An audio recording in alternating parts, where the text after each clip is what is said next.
السلام علیکم ورحمۃ اللہ وبرکاتہ۔ آج کا جو وظیفہ ہے وہ بہت ہی پاورفل وظیفہ ہے، خاص طور سے ان لوگوں کے لیے جن کے پاس گھر نہیں ہے یا جن کے پاس کوئی کاروبار نہیں ہے یا جو لوگ بے روزگار ہیں، ان کے لیے یہ وظیفہ بہت ہی طاقتور وظیفہ ہے۔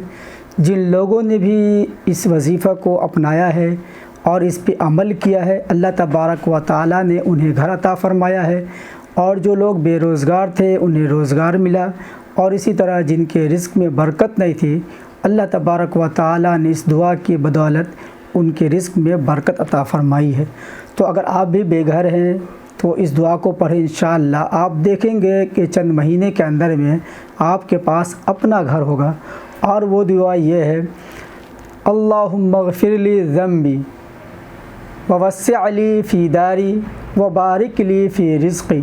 اس دعا کا مطلب یہ ہے کہ اے اللہ ہمارے گناہوں کو معاف فرما دے اور مجھے گھر میں وسعت عطا فرما اور میرے رزق میں برکت عطا فرما۔ اس دعا کو وضو کرنے کے بعد پڑھنا ہے۔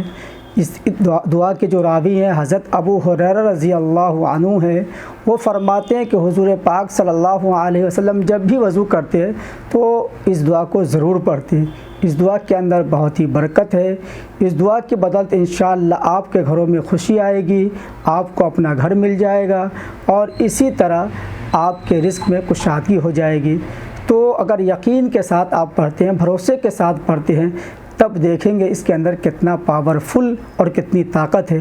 ایک بات آخر میں یہ کہنا چاہوں گا، جو دعا ہوتی ہے اس کا اثر تب ہوتا ہے جب آپ کو اس پہ یقین اور بھروسہ ہوتا ہے۔ یقین اور بھروسے کی طاقت جب دعا کے ساتھ لگ جاتی ہے تو دعا اپنا اثر کرتی ہے۔